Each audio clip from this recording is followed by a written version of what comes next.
military strategists, fairy whisperers, and a thick heal enjoyer. Scholar is my main job, and with this propaganda videos, I'll make a play it. But before we jump right into my favorite healer in this game, we have to settle the age-old question and debate first. Why choose Scholars over Sage? How better or how worse is Scholar compared to the Gundam-loving, laser-wielding healer? The unrivaled strengths and sheer size of Scholar shields are what make me gravitate toward a job. I mean, look at this, doesn't this make you feel? Also, the visual of giant yellow bars above everyone's health is just so assuring for me to look at, then press a button and pray for the invisible 10% damage reductions in my opinions. It is just nice that we can actually see the shield get projected onto our health and spread to other players with deployment tactic then get deleted by the damage. I mean, it's true that we rarely use the GCD shield anyway because using off global is usually better, but the option is there, you know. And yes, Sage can make shield for party too, but the size is eh. This is a very good ability when you are proccing a fight, and trust me, everyone will love you for this. Expedient boosts everyone's movement speeds, or you could say that it forces everyone to sprint, which is really convenient in a mechanic that requires lots of movement, such as spread, some limit cuts. On top of that, it also gives everyone mitigation as well, which is very convenient because most of the time, the mechanics that require lots of movement like those that I mentioned usually hits the player after the movement part is resolved. Also, the bonus perk of the skill is that it is not tied to your resource, that is ether flow. You can basically use this whenever you want as long as it's not on cooldown. Comparing this to Sage, whose skill doesn't contribute much in terms of utility in a fight, I think Scholars win in this department.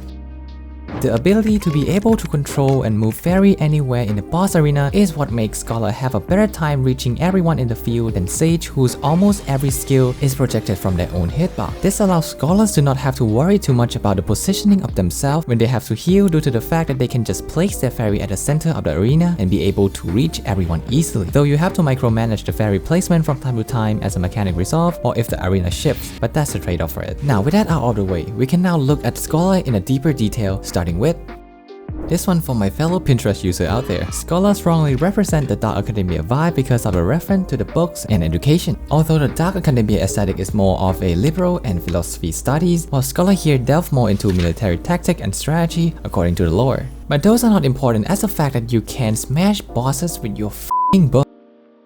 Scholar has varieties of skill that allow them to mitigate incoming damage, which can help lessen the load of your pure healing partner, who has a responsibility to top everyone to a reasonable HP. Not only that, your mitigation tool usually have some kind of passive regenerations or healing buff attached to them also, which help your core healer even further. For example, Sacred Soil has the regenerations and Fey Illuminations has a healing buff. With that said, the healing style of Scholar is more of a proactive rather than reactive, which means that you use your ability in advance before the damage hit your party. This, in my opinion, makes healing as a Scholar a bit more fun than other healers because I have to be on my toes to do my job properly in a fight. Moreover, there is another overlooked reason why mitigation is so important, which is the fact that it allows you and your team to not panic when the mechanic goes off and everyone's health is down to 4 digits.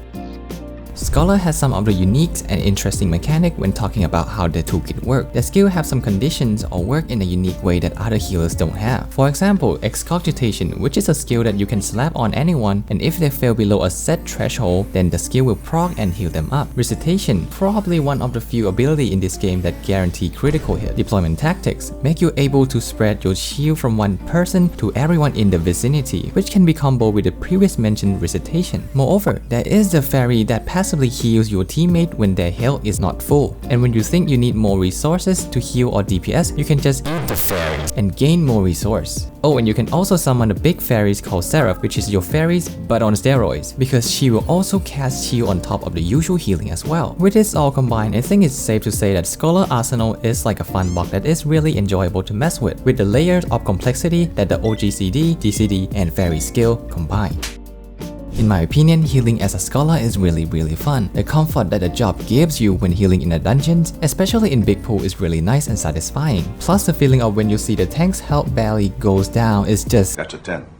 At max level, the process of healing tanks in dungeon for Scholar is relatively straightforward. Please keep in mind that this is how I do it. It may be not as optimal as it should be, but this worked for me. You apply your dots on enemies and put Excog on tank as they pull the mob until reaching the wall. When the tank stops, put down Sacred Soil and maybe Whispering Dawn, depends on how much you trust the tank. Then rotate with Fey Illuminations or Protection once Sacred Soil expire. When Excog proc, use your Ether Pack or Lust Ray to top them off if their health is at 50% or below, until Sacred Soil is up again. But usually the mobs are all gone by now. And that is for max level, but at low level you might feel like the job is lagging or doesn't feel complete, and it is true. Scholar doesn't feel complete until level 62 or even 70 in my opinion, because you unlock Excogitation at 62 and then Ether Pack at 70.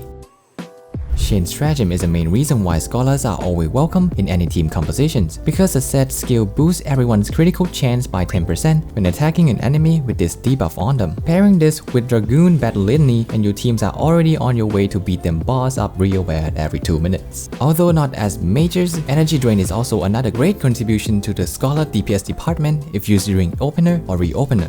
There is also the option to Dissipations right after you use 3 energy drains in a row to basically become energy drain machine guns and dump all 6 of your Etherful stack during the raid buff, and not that safe but fun to do nevertheless. The DPS contribution may not be as important in normal contents, but in some fight where DPS check is really high and everyone have to squeeze out as much damage as possible to meet the requirement to clear or they get enraged and wipe, every little bit counts, and Chain Stratagem from Scholar provide that extra damage to help the team reach that check even easier. To reinforce this point even more, in speed clear team they usually bring Scholars and Astrologian together to provide a damage boost from Chain Stratagem, Divinations, and cards combined to push for the record speed. And with that, I hope you find Scholar interesting to play and maybe convinced to try them at least a little bit. I hope this video helped you. I'll see y'all later.